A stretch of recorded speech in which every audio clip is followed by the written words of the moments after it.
it doesn't matter what your passion is. Just do it. Just start the process.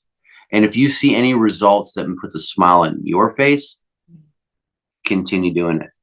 Right. That's it. That's all there is to it, man. Like I'm an artist as well. Like I paint and stuff too. And I'll start a project and it'll take me years to finish it. Once it's finished, puts a big smile on my face because I did it.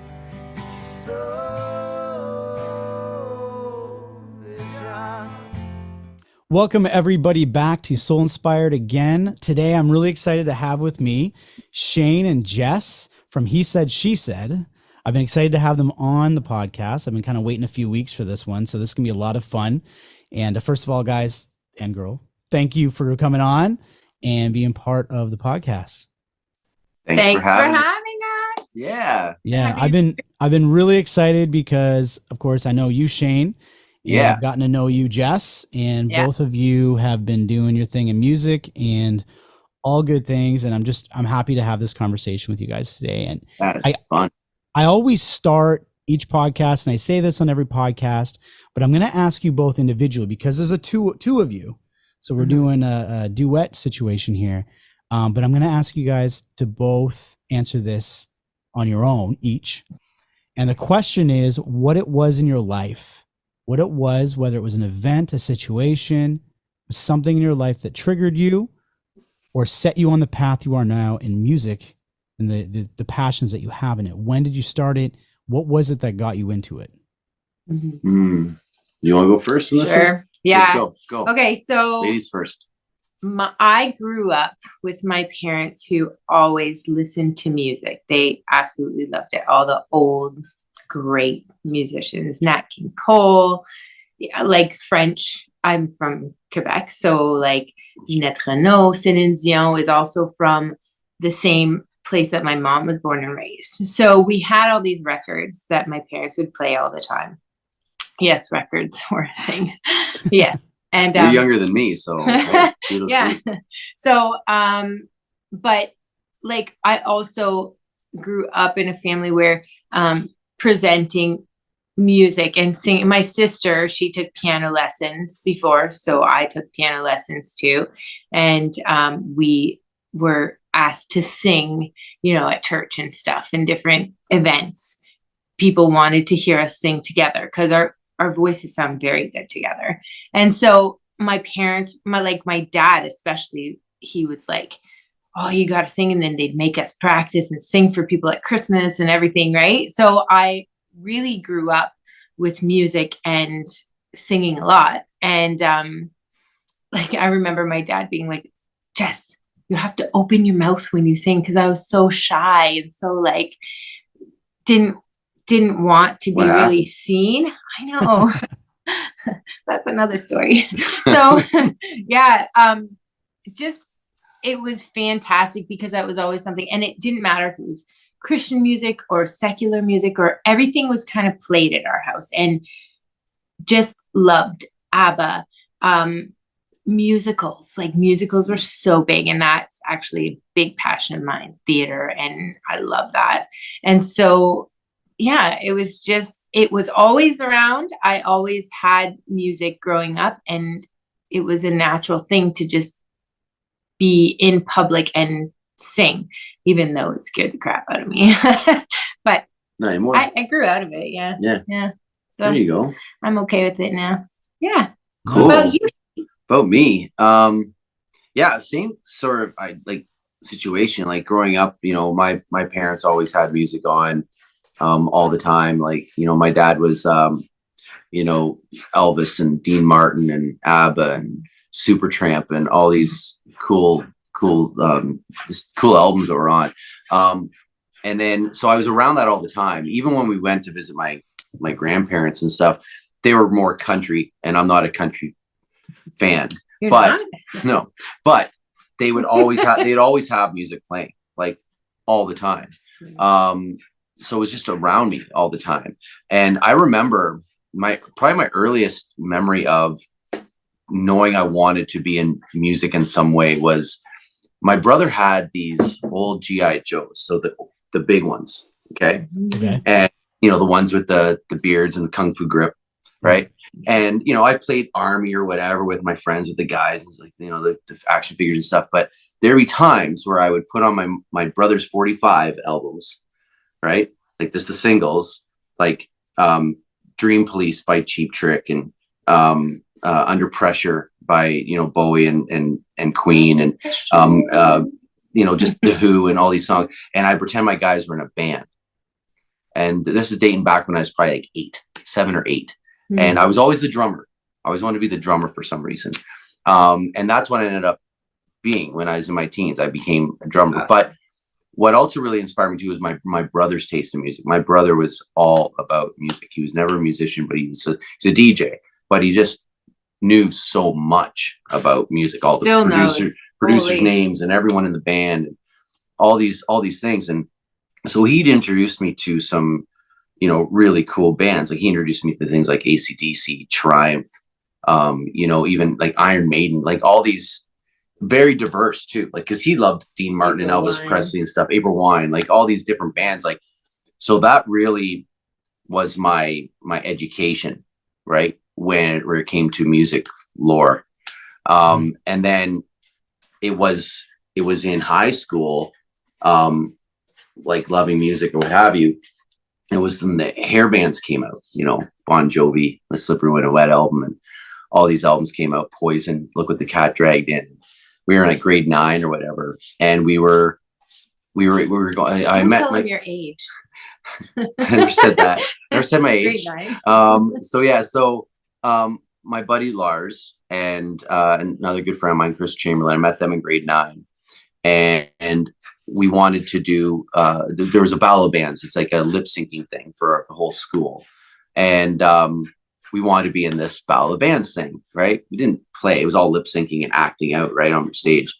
So we decided we were going to do this. So it was Chris, Lars, and myself, my friend Ken, who I knew in grade 8, because we needed someone to drum. So we got Ken to drum, and Chris's grandpa had a bass guitar. So you're going to play bass then. Lars, he was karate. He was a black belt in karate. So I'm like, oh, you can do really cool kicks. So you're going to be guitar player. You're going to do cool kicks and shit.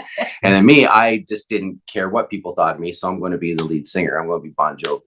It was my brother. So we were going to do something off Slippery When Wet, like, you know, Give Love a Bad Name or something that was popular at the time.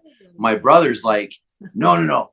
Do something more like rare, like obscure, like do something from their album before that people don't really know. Nice. So we did that. We did a song called Tokyo Road, which was off of Bon Jovi's first album. And we won second. We got second place, grade 9s out of all these like people in grade 12 and all the popular kids. And we got second. So, but I remember when we were rehearsing for this, we like choreographed and everything else. So we knew what we were doing. We're on there. And I said, wouldn't it be cool to be like in a real band? Because you see Bon Jovi videos, they're having fun. There's chicks everywhere. And like, this is awesome. So the next day, Ken, the guy Brian, the drummer, has this piece of crap guitar with 4 strings, and he wrote a song with 1 finger, and he brings it to me. He's like, yeah, I wrote a song. I'm like, cool. And I remember the song. It was called Red Alert. And it was horrible. It was horrible. You gotta start somewhere. And that guy, though, Ken, became an incredible guitar player. Like, he was playing, and this was probably when he was like maybe 14. The time he was 16, he was playing like Eruption. He was playing all these crazy guitar things. Is because he just realized he was like this prodigy guy that just came out of nowhere. So that's what really started it all, this whole thing. And Chris ended up still being our bass player because he had a bass guitar. Lars at the time, he was the only one who could really keep beat. He was always drumming on his legs. So I'm like, you're our drummer. Right. So Lars's drum set was this, my brother's set of bongos, some spoons for drumsticks. And the best part was the cymbal. Because you know the dartboards, and they've got the cage around the dartboards, like the protective cage. Okay. All right. That was off the dartboard. And that's what he hit for his cymbal. And I had to hold on to it. I was hanging on to this. Wow. And what was even better is every time he hit it, the spoon would get caught in the cage. Oh my God. That was our band in grade 9. That's what it started with. And then it just, and I was singing. I couldn't sing. I was horrible. I was a horrible singer, but I wanted to be in the band so bad. Yeah. Chris and Ken became good singers. So as their friends, I kind of bowed out, let them do their thing. they were having problems keeping drummers around. So I'm like, you know what? I'm going to try drumming. Right. So my dad and I made an arrangement. I bought this really crappy homemade drum kit for like $200 or whatever. He lent me the money. I had to pay him back. He had a little notepad. Every time I paid him, he'd mark it off because he wanted to know if I was good or not. So I got half decent at it, paid him back. And that following Christmas, I woke up with a brand new Pearl drum kit downstairs for my dad. Wow. And that's what started it all. So that's when I became a drummer, and I became drummer for my best friend's band.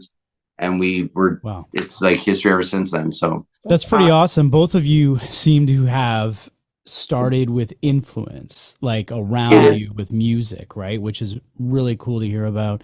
I've said in other podcasts where I mean, I definitely had influence in my family. My mom loved music. Right.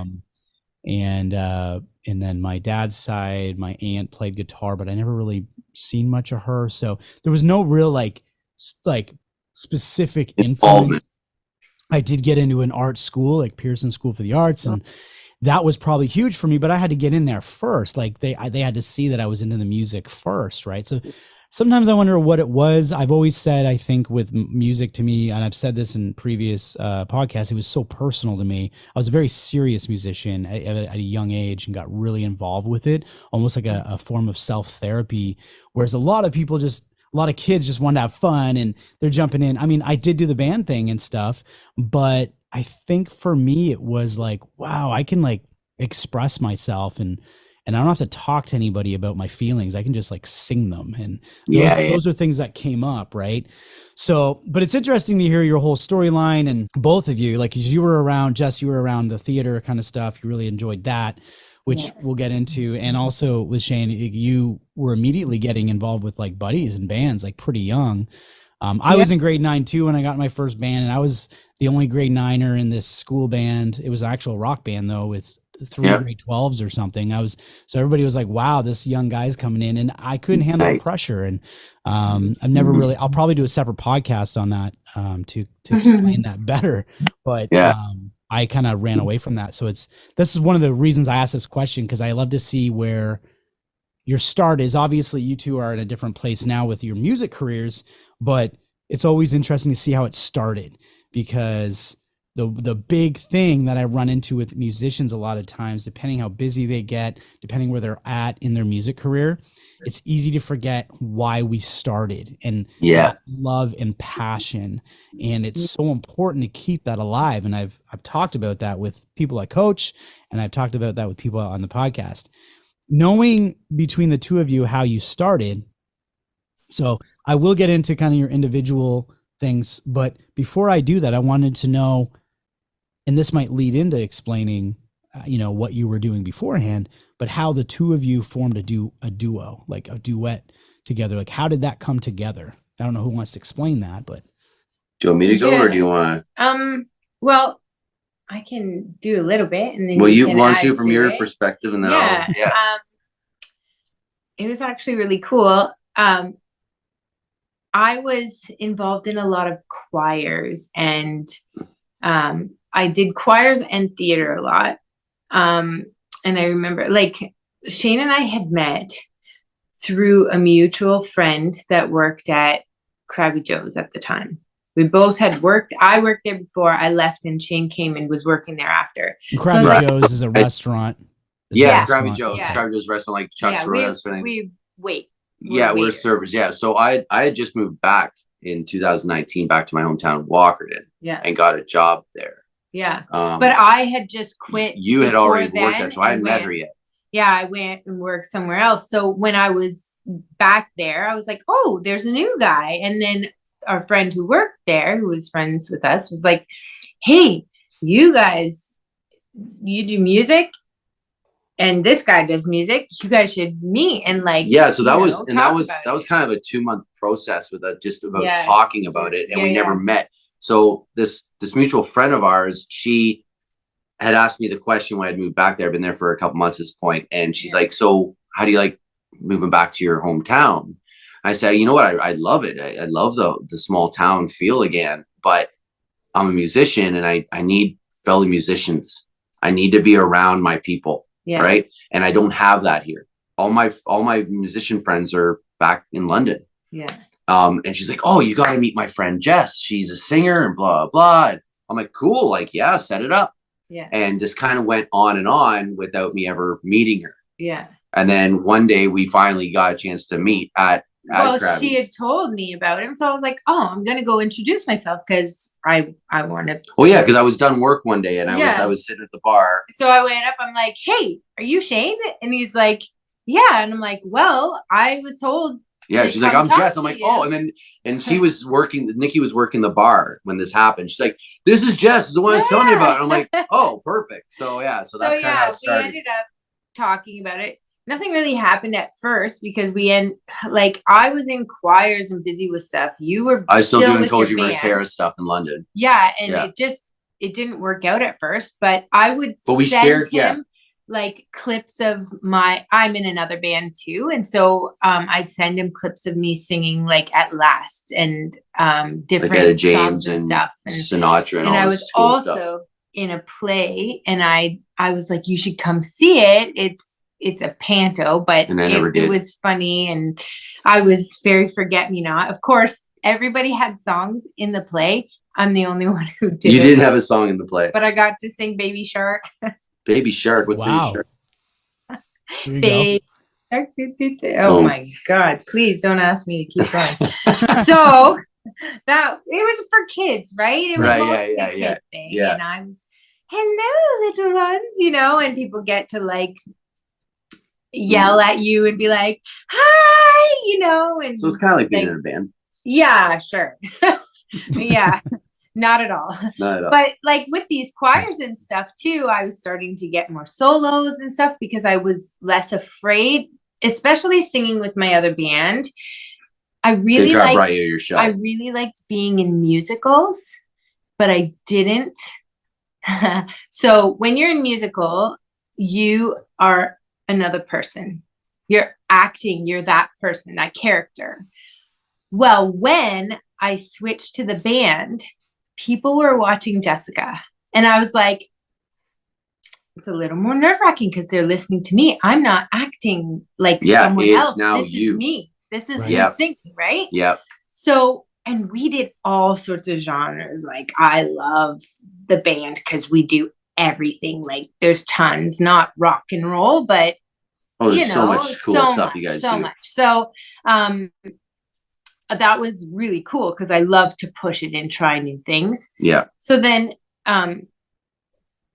eventually, like, you ended up coaching for, COVID happened. Well, yeah. So I had sent you stuff of Coach Mercera. You sent me stuff of your stuff. Yeah. We're like, yeah, this is really cool. Like, but then, and then COVID happened. So she lives in Hanover. I'm in Walkerton, and nothing was going on with the Coach Mercera stuff at that point. And this was after, and I had masks were like, not as much. Right. Yeah. Yeah. It was the bad part was getting over. Yeah. And then we're like, what do we do? Yeah. Because it happened in March, COVID. And then it was October, around October. And choirs weren't doing anything. Where we reached out to each other again and said, because I've heard her sing before, obviously. And I'd written these songs that were more, not really the Coaching for Sarah style. It was more like more mellower stuff. And I pictured a female singer with a lot of it. So I reached out to her. I'm like, let's hang. I've got these songs, whatever. So I showed her some original stuff. She really liked it. We worked on those and we started working on covers just for fun.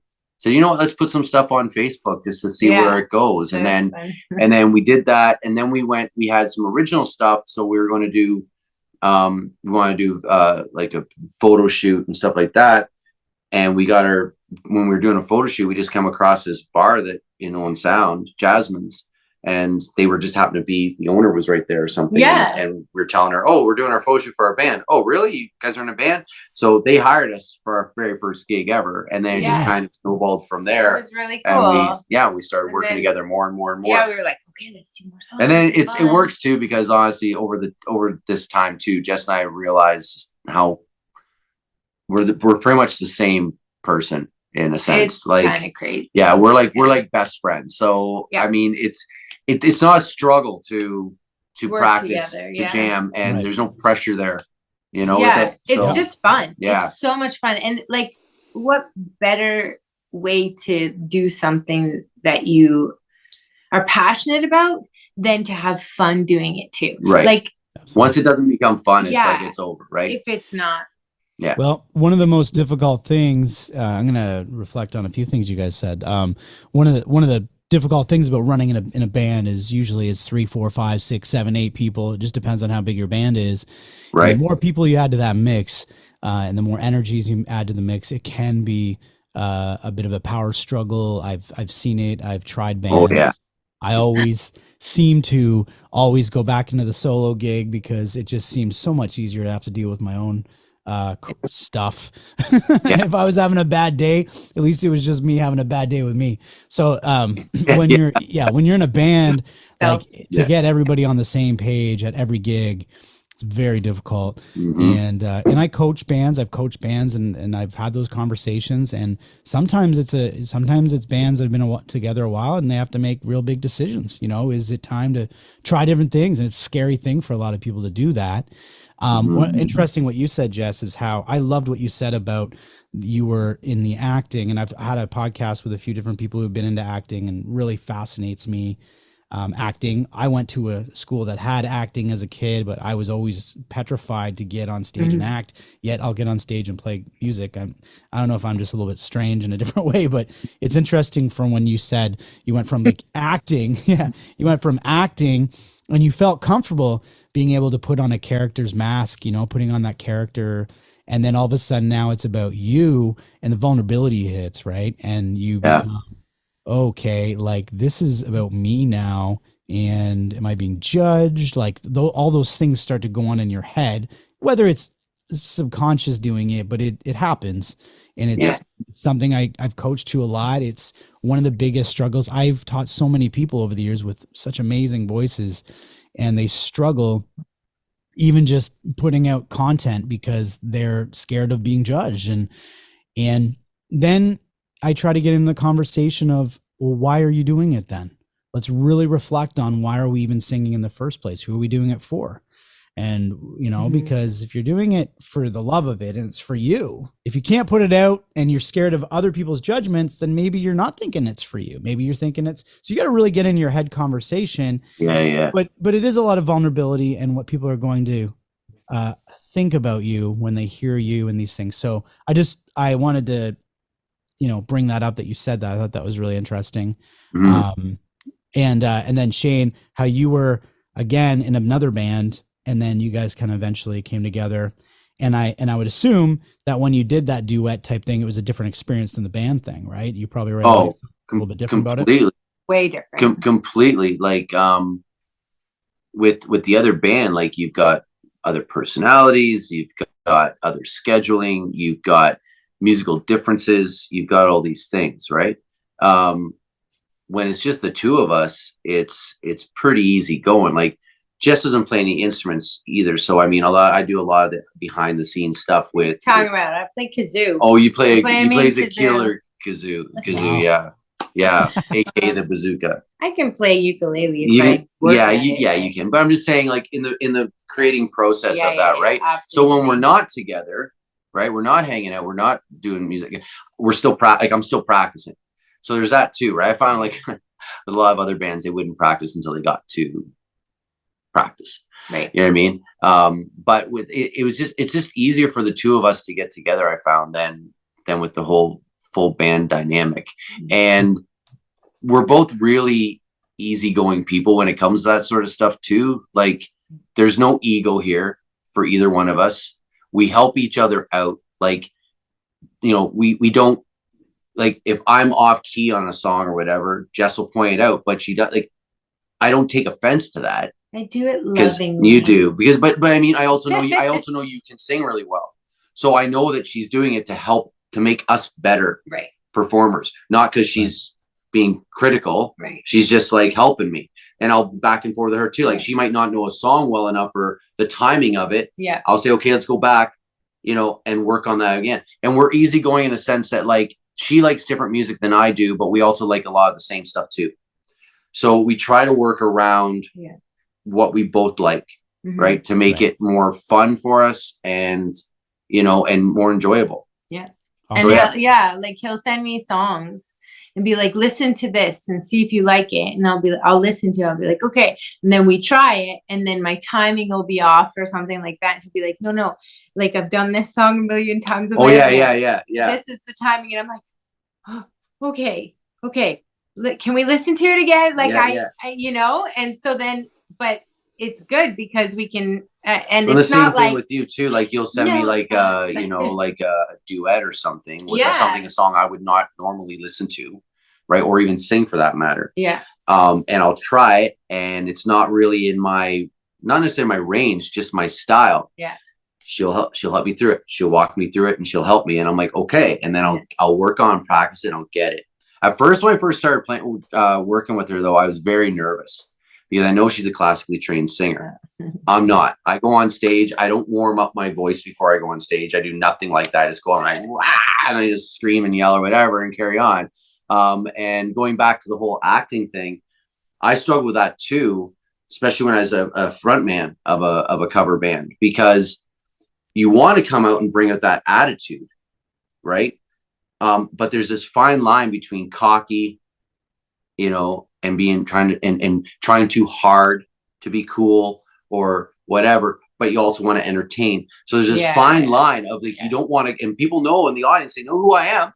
They know my name, you know, coworkers or whatever might know me and they know who I am. So I don't want them to think that I'm up there thinking I'm better than everyone else because I'm on stage. I'm just trying to put on a good show, but it's a fine line. You get those people up there that think they're way better than what they are, or, you know, or some people that are so good and they don't put on any show. Yeah. You know, so it's a fine line, man. It's a fine line. But we are ourselves. That's right. And we're presenting. Oh yeah, What you see is what you get. That's us all the time. Yeah. Like we're not putting on anything. We're just having fun. So well, that's important, you know. Again, talking with different guests, I talk a lot about ego. I talk a lot about ego. Ego is also important though. It's funny because we think ego when we think such negative thoughts about ego, but there's actually some positivity to ego as well. It depends on how you're treating the ego. So it doesn't matter who I talk to. Well, confidence, right? Yeah, confidence.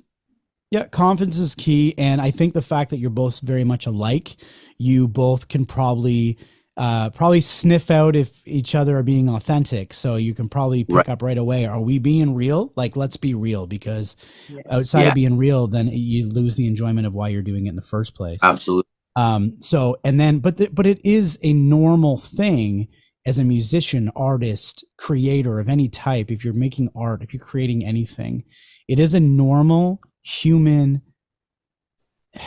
It's a piece of us being human to want feedback and to know that what we're doing a good job. It's normal to know if are we getting better? Are we impressing people? Are they thinking that it's, you know, that's normal. And some of it is automatic. And I think the biggest challenge that we run into is getting too much in our heads about it to a point where we're not enjoying the process. So you just have to always it's okay to have the ego there. And people like that. People like the persona of who you are. So there's parts of it that are good, but keeping it in the positive is key, right? So I liked how you said that. And I totally understand that. I wanted to kind of switch gears for a second and ask you both. And again, you guys are doing great because you're answering a lot of times. If I'm talking to people, they'll be answering all at the same time and talk over each other, but you're going back and forth. But which is different for us. Normally we talk over each other. Normally you're doing this. You're trying to be more professional for the podcast. Yeah. He just never shuts up. So what I was going to ask you was how is the work and the music that you do, how does it affect you in a positive way in terms of how you feel from a soulful perspective? Does music give you something that is beyond, and I don't know how much we want to go down the rabbit hole of spirituality here, right? But do you feel like music has in any way helped your maybe your path in life? You're just to like relax. Any of these things that are giving you any kind of soulful feeling, something that makes you feel good inside? Yeah. Oh man. I if it wasn't for music, I honestly don't know where I'd be.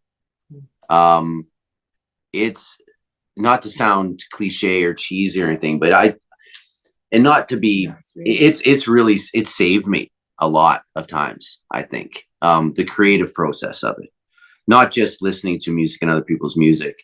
A lot of people listen, oh, this album saved me and this album, blah, blah, from whatever band. Yes and no to that, but more to do with my writing. Like when I started coaching for Sarah, it was kind of a perfect timing because I was going through a pretty nasty separation at the time, and I was angry. But I wrote those songs, and there's Good this songs. and there's this underlying, Really good songs. like, and it's high energy, and it's fun music, but there's underlying tones of like angst and deeper, read between the lines sort of thing. And I wrote that album. I've never written a song before in my life. I wrote that album in 2 weeks, and it was just bam, bam, bam. Like, it just came out of me. I had 200 songs under my belt in a month. It just bleh, came out. And I was just like, I obviously, my body needed that. It needed some sort of outlet. So it definitely helped me get through a ridiculous amount of negativity in my life, and continue to, because that process wasn't just an overnight thing. Like, it was a long battle with that. And then I had other things that happened in my life that also continued that. So I continued to write with Coach over Sarah. I continued to write these songs. When I moved back and then I met Jess, I was in a completely different stage of my life. And I let go of a lot of things. I realized that I can't control a lot of things, and not to worry about those things I can't control, and worry about the things I can. And once I did that, once I understood that I can let go of all these things, it was this weight lifted off my shoulders, and I became a whole different person because I wasn't angry anymore. I didn't write about angry things. I wrote about things that definitely were meaningful to me, but it wasn't coming from a place of grief or anger or resentment or what have you. It came to a place where it's like, I don't know how to explain it, but it came to the here and now, and it also came to things like, okay, this is my past, but how I got past all that in a positive sense, right? And I kind of continue to do that. I mean, there's still songs I've written and I want to still put out there that I think will still reflect on some of that past, but in a different sense, in a different way. So I think it's really helped me get through, and continues to help me get through a lot of things. So yeah, I mean, okay. Music's everything to me. Absolutely. That's awesome. Yeah. I would, yeah. I mean, okay. So growing up, I remember, I think the one thing that touched me the most was when I heard someone say that music paints a picture. So if you listen to songs from your past, you automatically, gives you this like feeling inside. Like if it was something that was important to you or a part of your life from before and something's changed, or I don't really know how to pinpoint it, but like it can draw emotions from you. It can make you angry. It can make you sad. It can make you want to go and run through a field of flowers. There's just so much to music that really, if you listen, it depends what mood I'm in, but I have so many different playlists and so many different types of music that I play based on how I want to feel. Not how you feel necessarily, but how you want to. If I'm feeling down, be like, you know what? I'm going to play some Dua Lipa and I'm going to dance and I'm going to take my shower and dance in the shower. Like it's a whole, I play certain songs for certain things that just bring me to this place that brings me joy and makes me feel more. And, like there's just things that inspire you, or like songs that make you feel sexy, or songs that make you feel like you're empowered or could do anything. Like music is so soulful. Like there's so much music, and when you're writing songs, it really, you can feel it. You created that. Yeah, like you feel it. It's like your child, right? Like you're so proud of it. Yeah, absolutely. Yeah. And then you're like, I never wrote music before, and I think I'm at 8 songs now that I've written,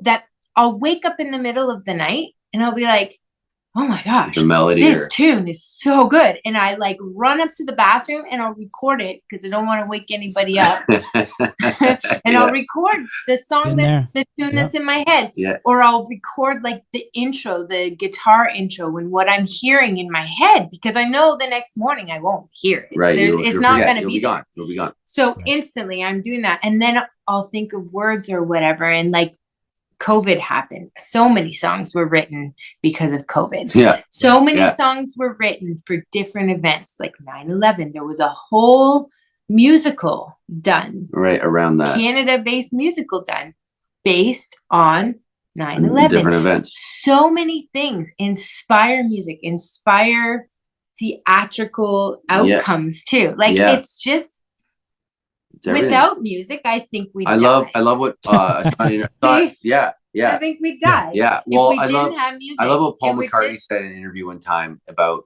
music and how it touches us. He goes, there'll be a piece of music that won't have any lyrics, so it can't touch us in a sense of what the song's about. Right. He goes, but for some reason, he goes, it's just frequencies.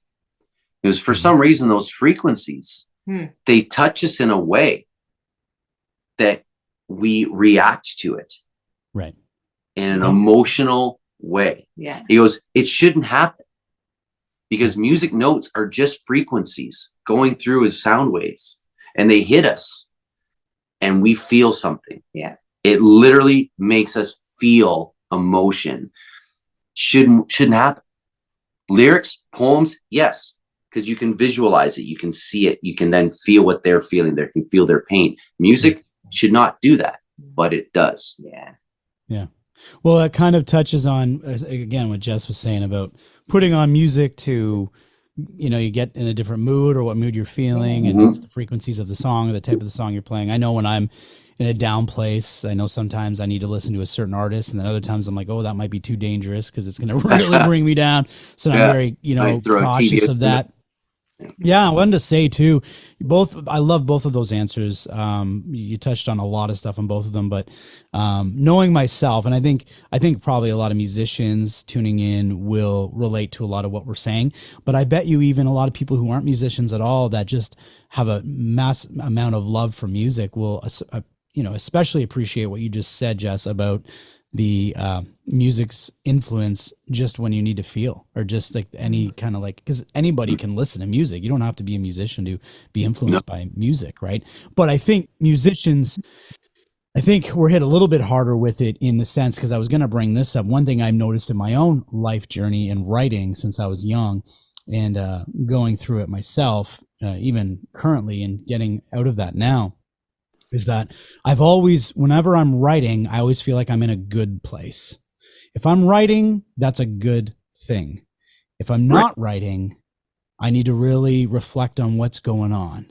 And it's because I've been doing that. I've been writing since I was 11. So if I'm not writing, then something's not. It's part of you. Yeah, that's, and I was talking about this in another podcast about I remember when I was writing so much, and I went to high school the first time and met all these people that weren't musicians, because I went from a music school to a non-music school, and I was like feeling bad for everybody, because I was like, you don't have a self-therapy, and I was like, I get to go home and I can like play a song and write a song. I was like, I love that, like.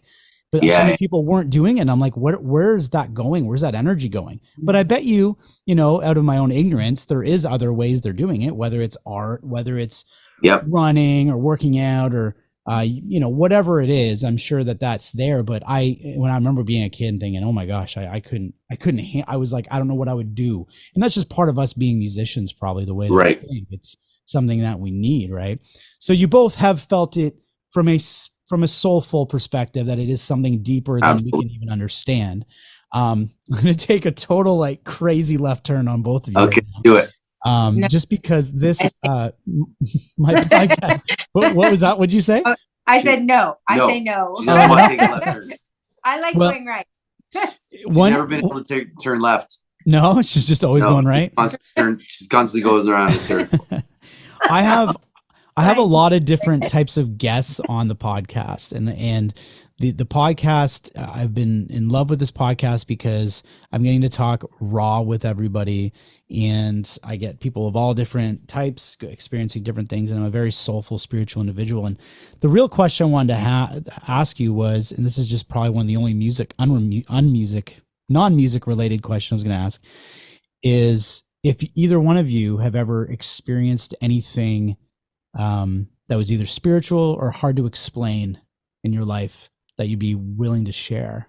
Anything that is something that is a little bit out of this world, if you will, something that's a little bit different than what, your day-to-day would be.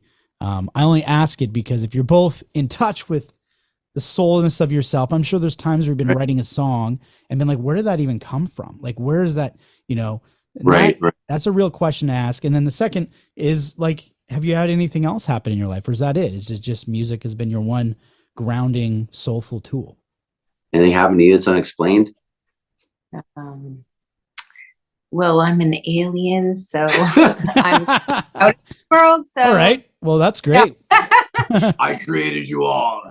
No. And Trump is too. Just yeah, want to yeah, point well, that out. He's something. He's out of this world. I right? had to let everyone know. Yeah. Cat's out of the bag. I have a. Okay. Are you guys ready for this? Because Sure. this is a crazy story. I probably heard it 3 times. No, I don't know if you have. I don't remember a lot. Lots of in concussions. my teenage years, right? Like I had a pretty fun teenage life. We did a lot of stupid stuff. Crazy. Yeah, No, but I don't this know. one time at band camp, no, it wasn't band camp, but it was. There was a few of us, and we were getting into the Ouija board. Okay, and we decide, let's try the Ouija board in the cemetery. Oh wow! So we did. Not only are you using a Ouija board, you're going to take it to a cemetery. To a cemetery, right? Nice. Good idea. And our only light was a lighter. Oh my God! Pitch dark, and we've got this lighter. Chris was there. Chamberlain was there. Oh, I'm sure you was. So we parked over by our high school because the cemetery is like pretty much right across the street from. This is in Walkerton here, and so we've got this Ouija board, and we figured we got like, and I didn't really believe in it, to be honest with you. Like you could kind of feel it move a little bit, but you didn't know if it's your friend doing it or they don't know if you're doing it, but you could kind of feel it moving around, right? And we got a hold of something. We don't know what it was. I don't even remember the question we asked or something, but we felt something there, and it was weird. Like we all felt it. And we all got cold. It was weird. And then at the last moment, the lighter blows up in Chris's hand. Just blows up. Like wow. I'm talking boom. We all freaked out. We run across the cemetery back to my car. Okay. My one friend's holding the board in his hand. This is a pretty new board. Like it's like from Walmart or wherever the hell it was. Zellers, I think was the time. We run back, we get in my car, and the interior light comes on when I open my door. And we get in, we're freaking out. We look down at the board. There are scrapes across the board, like a hand, fingernails across it. Not kidding you. Wow. Like I'm getting shivers thinking about it right now. We went home and none of us slept the whole night. We put the board down and we just kept staring at it, thinking something's going to happen. We didn't sleep the rest of the night. The next day, we wake up. It's broken in 3 places. We're freaking out thinking that the spirit did this, right? We're like, holy, we're screwing. We're even more freaked out. No. My friend freaked out in the middle of the night and decided to break it in 3 pieces over his lap. Okay. So I thought it was even getting crazier. But honest to God, man, like nails across the chalkboard sort of feel like it was. That's probably the craziest thing I've ever experienced. Yeah, spiritually or otherwise. Well, and yeah, that's yeah. If you still had the lighter, you could have burnt it. Yeah, But burned the that board. exploded. Yeah, they exploded. Oh yeah, I remember Chris's hand was like burnt, and he was like freaking my out. God. Wow. Like it was, I was going to say the fact that your friend took the board and broke it up tells you how authentic that story is, that you all experienced the same thing. And we were you so really freaked were- out, and we were. I have, I'm not going to share it today. And I sometimes wonder, I'm glad you did share that. I find I have a Ouija board experience as well, but it feels like personal right now to share, but I'll probably eventually share it on one of these podcasts, but same exact type thing where I think what happened with Ouija boards, and I don't know, I should get a Ouija board expert or a spiritual medium or something. Ouija on the board show. I really should. Yeah, I'd love to talk to medium. one, because I do believe that what I don't know, happens, you get a large- maybe we're bringing in different energy through those, right? In a different right? way. Yeah, Because a lot of times when you hear those experiences, they're they're crazy. They're really, I know. Like, I mean, that's negative. what, I don't know what word when you you ask want to that, use. when you ask Yeah. that question, I'm like, should I even go there? Because I don't want people to think I'm freaking nuts. Like, I know what I saw, right? And Yeah. it's still to this day, I question it. I'm like, Yeah. did I see that? Yes, I did. Yeah. But Like, I really did. I witnessed that. Yeah. I've heard Yeah. so many stories like that, and not just like online and stuff, from people who are my friends. Like Randy, he shared his daughter passed, and he I was know. painting, and he heard her say, "Hi, Dad," and he stopped, and he turned, and she spoke, and she's like, "I'm okay." Wow. And that was it. And he's got Those another issues. experience with like two little girls, his granddaughters, who were like in the room, and they're like, "Grandpa, can you tell that man to go away?" The one little girl says that, and then the other one's like, "Yeah, Wow. I don't know why he's just standing there." And he's like, "Okay." He's like, "All right, well, we can ask him." And they ask him to go away, and like Then nothing. he went away. They're like, "Okay, Wow. he's gone now." Like, but these are little kids, like 4 and 5. They don't make up stories. Like, Right. they say what's real. And I'm just like, Wow. Yeah. so, but I've always been skeptical, right? Mhm. I'm like, that's just I stories. think- People make up stuff, yeah. or can see stuff and it's not real, but there could, I don't know. Skepticism, in my opinion, from my own experiences in my life, happens when you don't experience something on your own.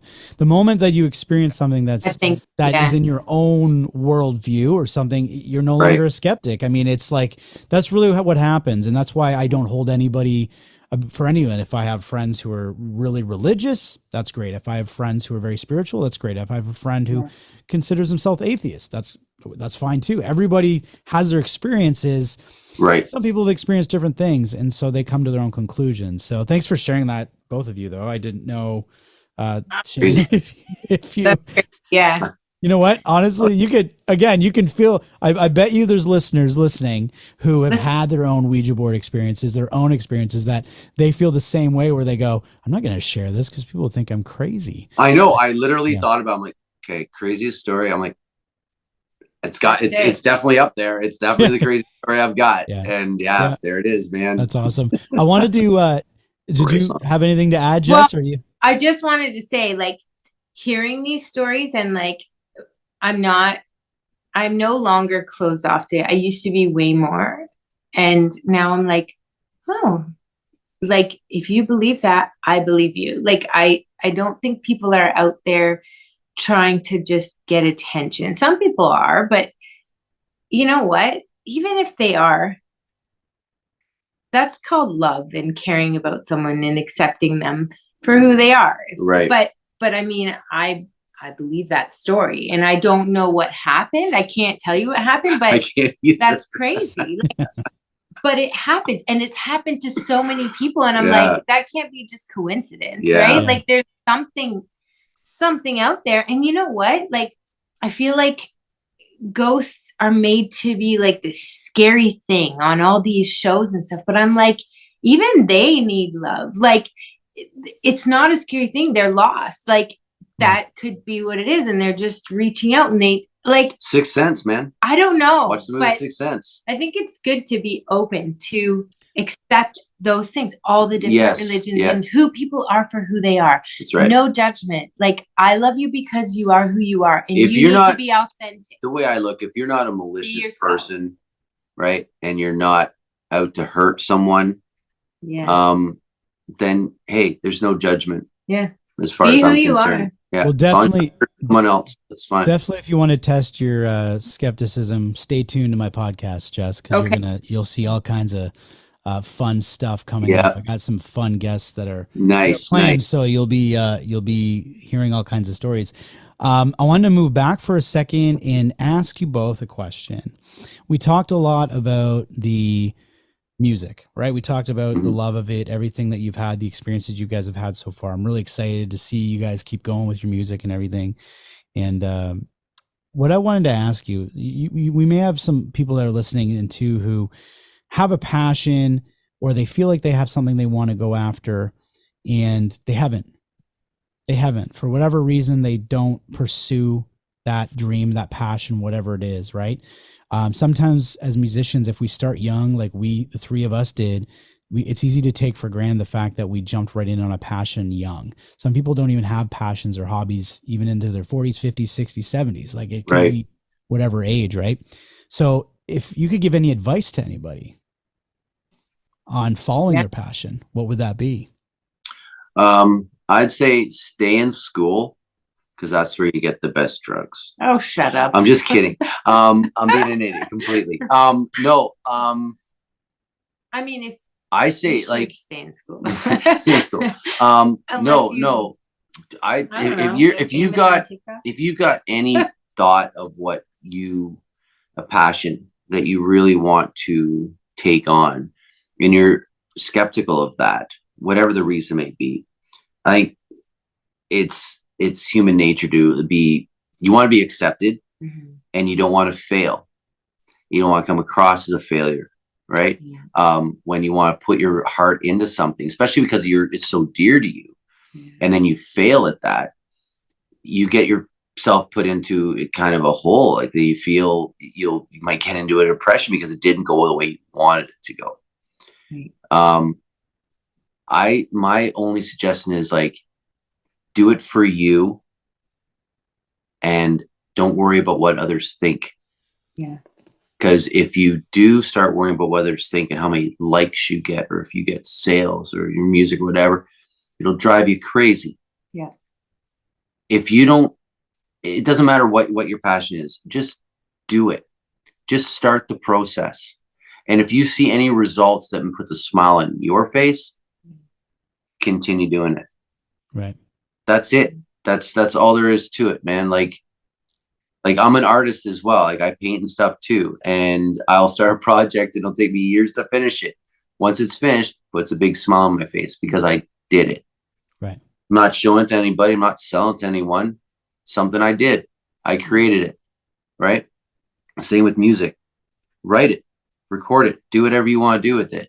But if it makes you happy, just do it. Yeah. Don't even think about it. Just do it. Like, Yeah. be Nike, man. Just do it. Yeah. I think too that all paths lead somewhere. iPads? Oh, pads. No, paths. Oh, I think you said pads. Yeah. Like Les iPads. chemins, if you want to be more French. Oh, sorry, Frenchie. But all paths lead somewhere. So you start something and you don't know where it's going to end up. You maybe in your head have a plan, like a goal or your dream, and it doesn't mean that it will get to that point, but it's each little step that you take with it and each little success that gets you a little bit further. And if it leads you on a different path, like coaching for Sarah, it's not happening anymore. They're not playing anymore. She loved it. But you know what? If they kept doing it, he'd be going to London all the time practicing, and we wouldn't have what we have. said, Right. she Yeah. said. Right. And I love what we have. It's an outlet. It's like, life is so busy, but to have something like this to go to and to experience. So, like, even if it doesn't turn out the way you want it to, it doesn't mean you're a failure or that you failed. Everyone's Right. so scared of that word, And you know, but and another it's word people not. are like the word success. Well, what Yeah. is success is it depends on what you look at as success. Or you have like, you know, 1 million streams on Spotify. That's successful to some people. Do you have 1 million sales on, you know, on that's very successful, but it's a different type of success. Yeah. Did you finish a song? Did you write a song today? You succeeded. You're successful. Yeah. Right. It depends whatever you put in your mind, what you consider successful is what it is. Right. Don't worry about if this person's successful in doing whatever. Are you successful in your mind? That's all that matters. I feel that I'm a successful musician because I'm playing shows, I'm writing music, I'm going to a recording studio, I'm recording songs, I'm working with my best friend. Yeah. Like, I'm very successful in my mind and in my heart. Yeah. That's all that I care about. And I'm going to say too that success isn't necessarily like, this is a very difficult industry, very hard to make big bucks, and especially right now with your streaming and all your TikTok and all your social media, you have to be so on top of it. Like Shane and I have, I think, 22 followers on Spotify. Yeah. And you know what? We don't care. I mean, we wrote those songs. We're passionate about those songs. We love those songs. It doesn't change our view of the song because we wrote it and we did it and we finished it. So whether it's popular in the world's eyes, we don't care because that's something that we did together and we finished it. We did what we set out to do, whether we got famous or not. And, you know, like fame can hurt people too. Like it's not necessarily something that you really need to have. I know people want money and you can work and still do something you're passionate about. Yep. And like Shane and I have been getting so many more gigs and we're like, you know what? Writing music and putting it out there isn't what we're trying to do to make money. We're doing it because we love it. Right. And then doing gigs is giving us more money, but we love doing that too. So we take the money from our gigs and throw it into our original works, and it's the perfect. But we just have storm. Fun with it, and as soon as it doesn't become fun, and it's something that we're not passionate about, that's when you want to either not necessarily wrap it up, like finish, you know, hang up your guitar and never touch it again, but move on to maybe something else. Yeah, let's try something like new. For instance, like the Coach Sarah thing kind of like faded out with COVID. We lost our drummer and bassist to another band, but they're already in another band, so it's fine. And then Lars kind of lost his passion with it, right? And he's reached out to me since and realized that, you know, he wants to try to do other things again with music. So we always hit that spot, you know, as a musician too, like you want to kind of give it up or whatever. But I would never say give it up. Just take a different avenue with it. Like my friend Chris, like our old bass player Chris from high school, moved out to BC. He bought himself a bass guitar again or electric guitar or whatever, but now he's really into like doing like techno beats and stuff. Yeah. Take a totally different avenue of what he normally would write, right? And he's loving it. He's bringing this whole new passion for himself, and it's finding himself. He's finding himself again with a whole different sound, and it's so cool. Like you know, that's what I love about music. Like just one genre is not one thing, one instrument's not one thing. Take up something else, but don't stop. And if someone doesn't like it, but you like it, that's what's important. Yeah, like I mean, when I wrote the Coach Mercera stuff, when I first started writing, I never written before, and I'm like, okay, so what kind of music am I going to write? Like what genre? What am I going to write about? And I thought, it doesn't matter. I'm just going to write, and what comes out comes out. Yeah. And if people like it, great. If they don't, whatever. I like it. That's all that matters. Mm-hmm. Music is the same as like a piece of art that's on a wall or a TV show. Yeah. Not for everyone. There's going to be people who like it. There's going to be people that hate it. There's going to be people who say, you know, it's that's how music works. Exactly. Right. Yeah, I was gonna say you touched on a few things there. You touched on the fact that you're talking about success and if we're not successful and this kind of thing. But it gets really deep when you start to really question what is success, right? Like what is success? And sometimes I think what success is what society has made success to be. So it's really, so if you look at it from that perspective, I mean, you look at everything that happens in our history, what is the attractive woman or man look like nowadays as opposed to 5,000 years ago? All right. And you know what I mean? So what dictates us to be in whatever it is? So if you say, well, success means you have 1 million subscribers, well, that's because you've been told that. So it's really, and this starts to happen. You have to really look at it. We're brainwashed. Well, you're right, but you can easily get caught in that, and it's because it's in our day to day. That's why it's good. This is why I love this channel. I love talking to people who, really find time to really calm their mind down and realize you're living this life for you. This is a perfect changeover into a question I ask every guest that's on my podcast. Okay, and it's a deep question, and it's something I want you to really reflect on before you answer it. And the question is why you think we're here. What is our purpose of being here? Man, that's a really good brother just question. got deep. Yeah, brother just got deep. Wow. You gotta reflect. It'll be a while. Well, yeah. Do. It's funny. So I started watching this documentary. It's on Netflix. He loves it. He hasn't shut up. And I'm not a documentary guy unless it's music. I'll watch documentaries, but this was like narrated by Morgan Freeman, of course. And it's life on our planet. And it goes right back from the start of the earth being created and how that went through the process and how life started and all these things. And it was in the perfect position of an infinite universe in that one little dot of the perfect spot, the perfect temperature, the perfect distance from the sun, and all these things. And I get that, right? It's a freaking miracle that any planet can survive what it's gone through and allow us to be where we are today. So I'm not a godly man, right? I went to church as a kid. My dad hated it as much as I did. Get up, go to church. Roll my eyes, go to church, sleep through it. You know what I mean? Would love to get back home so I can play with my friends. But I've never really been a believer in a big being that created everything. We just never have.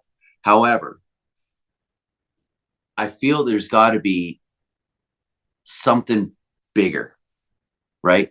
For us to be in this giant, vast galaxy and universe, to be in the perfect spot, for us to have a conscience that we have, to be able to do things we do, to be able to care, to feel emotions, to write music, to do all these things and enjoy life and to enjoy and to grieve and to suffer and all these things we go through, trials and tribulations of being a human. I feel there's got to be maybe not as an individual, but as a people. There's got to be something.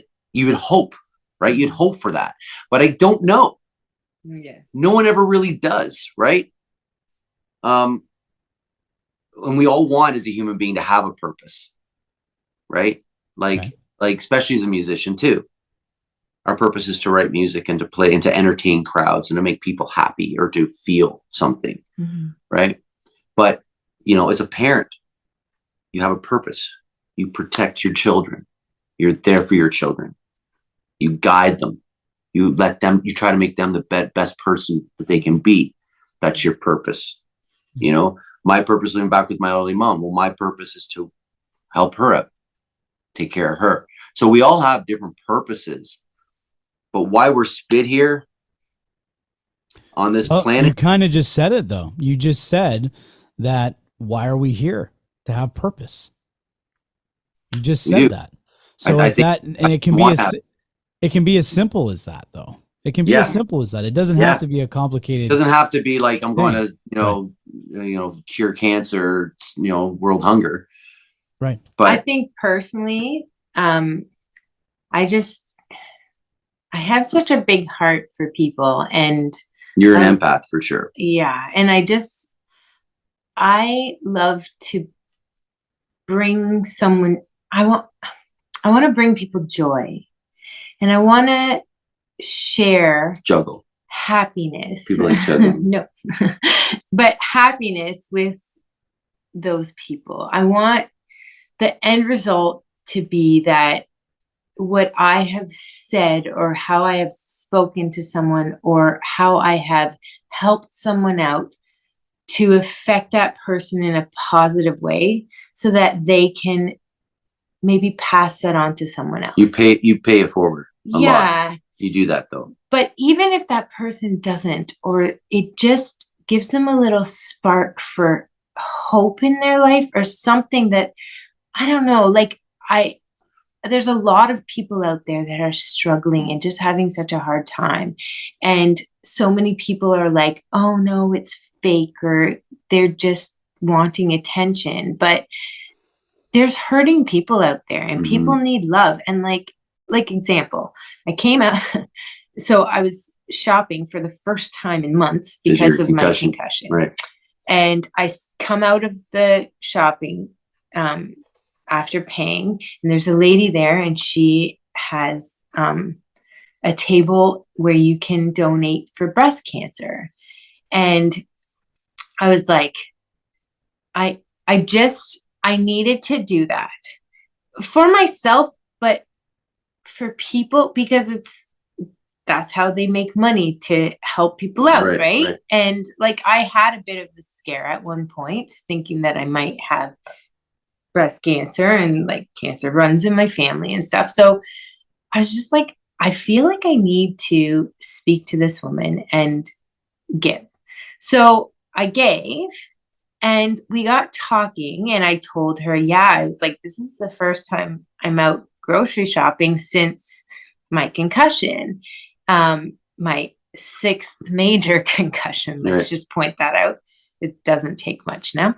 So, I told her, like, I mean, this one, I've been coming out of it a lot faster, doing things that are helping more with it. And, she was like, wow, you're a fighter. And I was like, never really thought of it that way. I mean, I've been in my room for months and haven't really been like, oh, I'm depressed and stuff. Like, this is what I'm doing to make myself get better. Not that I can't go out and do other stuff.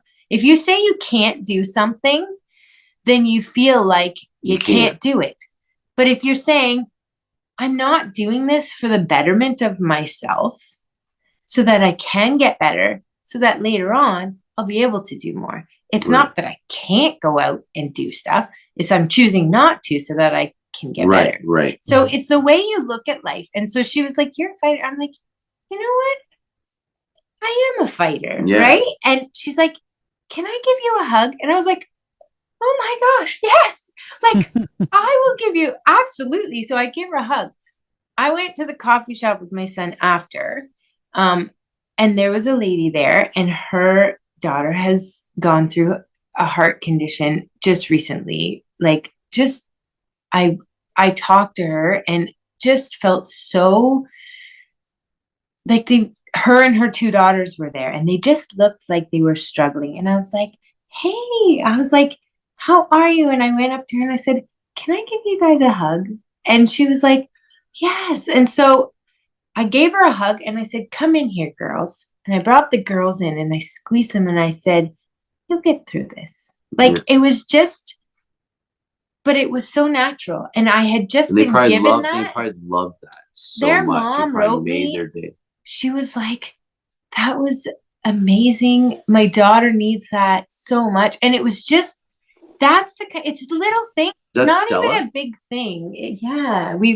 Were those 2 separate situations, or all in the same time? It was the same day. Same day. But separate situations. So it had just happened. Then we went to the coffee shop. So that's the pay it forward. I saw her, and I was like, And what's cool about that is so doing kind of a shameless plug in this girl, one of the girls, the heart conditioner, named Stella.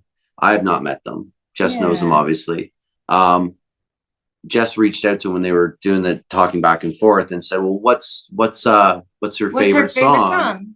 And we would do it on, we'd take the request and we do it on one of our Music Mondays. So it's Everlong by Foo Fighters. Yeah. Oh, nice. So no, and I just did I was like, are you kidding me? You do that song. That's I did it a couple months ago for Lars, because Lars requested for Lars' birthday. Yeah. August 28th is his birthday.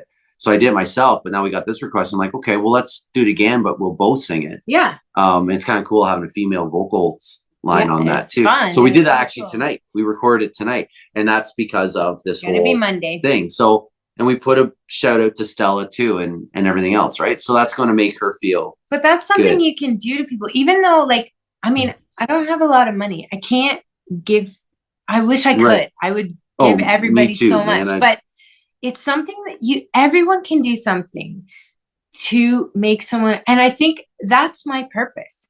That's what I have to do. And if I didn't do that, I would have felt like I should have hugged her. I should have done that. Right, and I would have been drawn. And then I did touch base with her after and made sure she was okay. And it was just, people just need, it's not a big thing. It wasn't a big thing, but it was so big for them, right? Yeah, because it speaks love, and people are so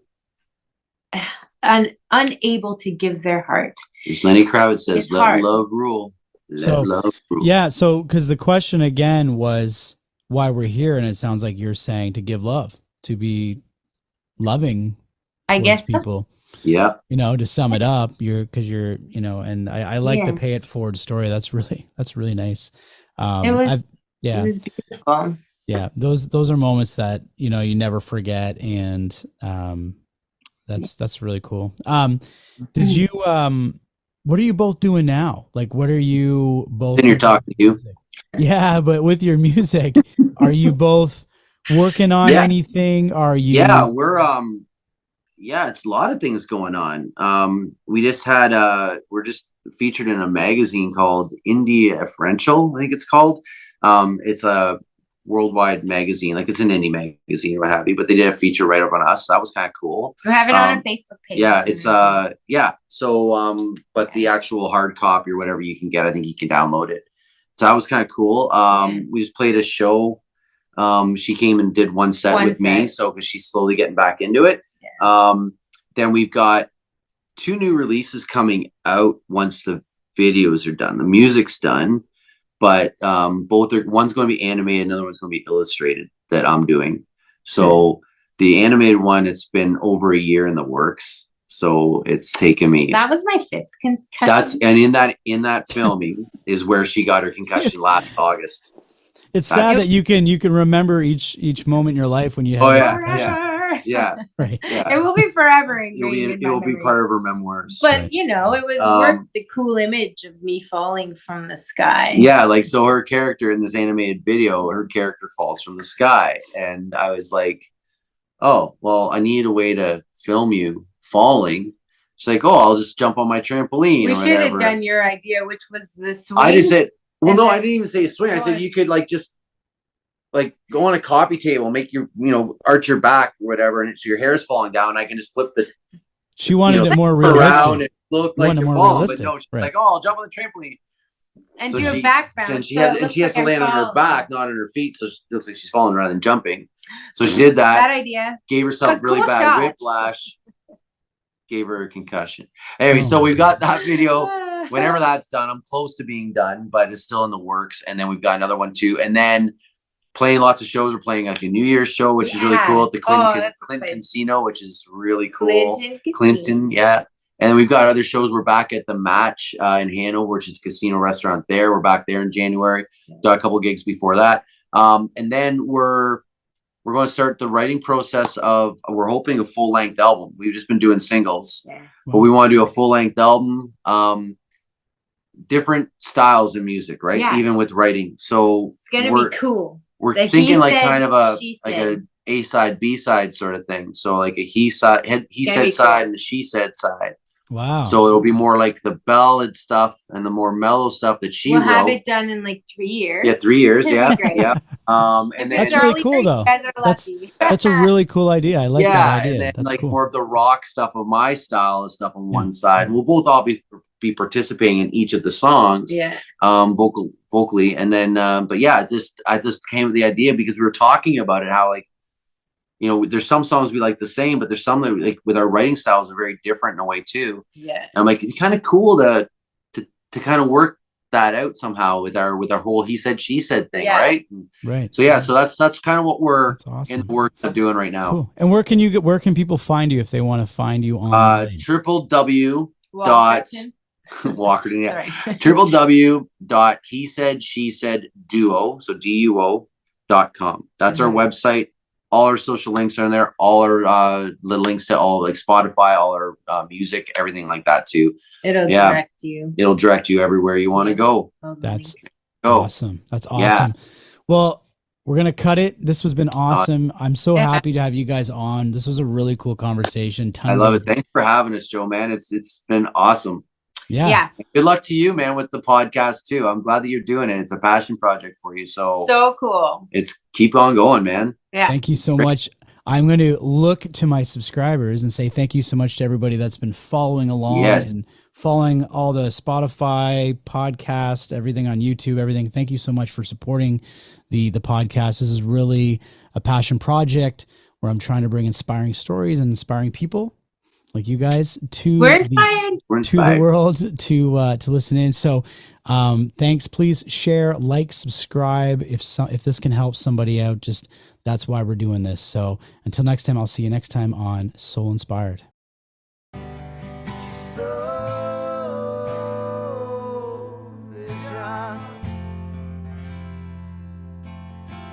So